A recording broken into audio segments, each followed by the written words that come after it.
Salam sayang tidak akan hilang. Salam manis tidak akan habis. Salam hangat. Assalamualaikum. Segarkan pikiran. Sesekali renungkan segala sesuatu yang sudah kita lakukan.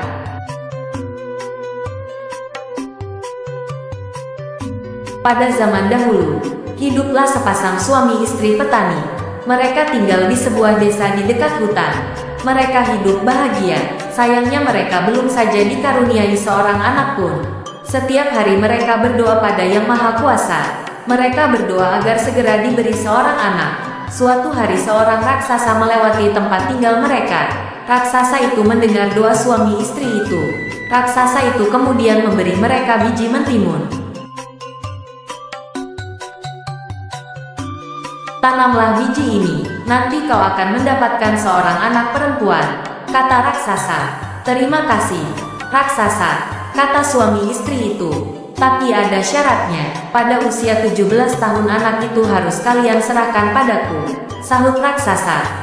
Suami istri itu sangat merindukan seorang anak, karena itu tanpa berpikir panjang mereka setuju. Suami istri petani itu kemudian menanam biji-biji mentimun itu. Setiap hari mereka merawat tanaman yang mulai tumbuh itu dengan sebaik mungkin. Berbulan-bulan kemudian tumbuhlah sebuah mentimun berwarna keemasan.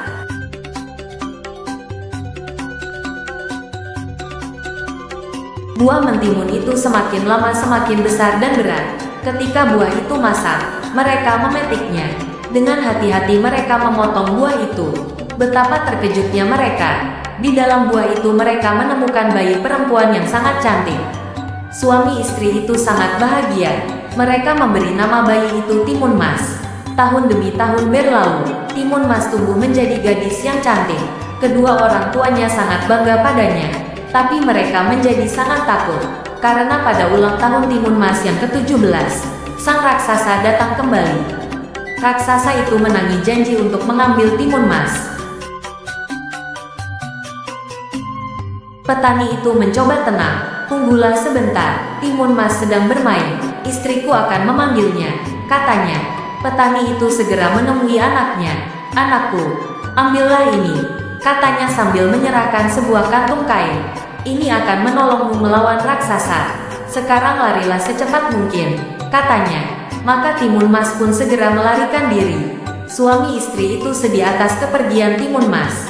Tapi mereka tidak rela kalau anaknya menjadi santapan raksasa. Raksasa menunggu cukup lama. Ia menjadi tak sabar. Ia tahu telah dibohongi suami istri itu. Lalu ia pun menghancurkan pondok petani itu. Lalu ia mengejar Timun Mas ke hutan.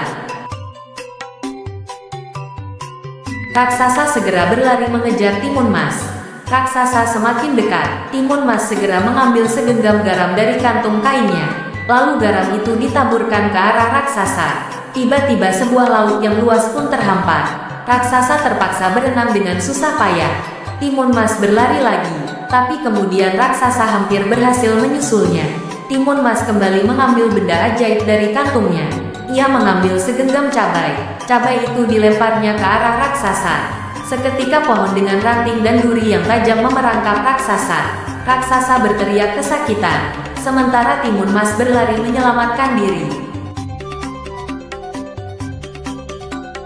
Tapi raksasa sungguh kuat. Ia lagi-lagi hampir menangkap Timun Mas. Maka Timun Mas pun mengeluarkan benda ajaib ketiga. Ia menebarkan biji-biji mentimun ajaib. Seketika tumbuhlah kebun mentimun yang sangat luas. Raksasa sangat letih dan kelaparan. Ia pun makan mentimun-mentimun yang segar itu dengan lahap. Karena terlalu banyak makan, raksasa tertidur. Timun Mas kembali melarikan diri.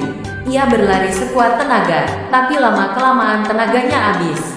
Lebih celaka lagi karena raksasa terbangun dari tidurnya. Raksasa lagi-lagi hampir menangkapnya. Timun Mas sangat ketakutan. Ia pun melemparkan senjatanya yang terakhir. Segenggam terasi udang. Lagi-lagi terjadi keajaiban. Sebuah danau lumpur yang luas terhampar. Raksasa terjerembab ke dalamnya. Tangannya hampir menggapai Timun Mas. Tapi danau lumpur itu menariknya ke dasar. Raksasa panik. Ia tak bisa bernapas. Lalu tenggelam. Timun Mas lega. Ia telah selamat. Timun Mas pun kembali ke rumah orang tuanya. Ayah dan ibu Timun Mas senang sekali melihat Timun Mas selamat. Mereka menyambutnya. "Terima kasih, Tuhan, kau telah menyelamatkan anakku," kata mereka gembira. Sejak saat itu Timun Mas dapat hidup tenang bersama orang tuanya. Mereka dapat hidup bahagia tanpa ketakutan lagi.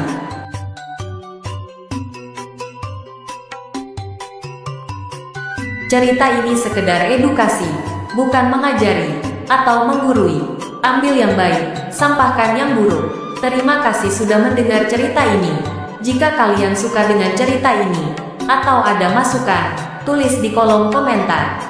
Karena masukan kalian sangat diharapkan. Jangan lupa tekan tombol subscribe, tidak lupa tekan tombol lonceng. Sekian dari Asu saja. Wassalamualaikum.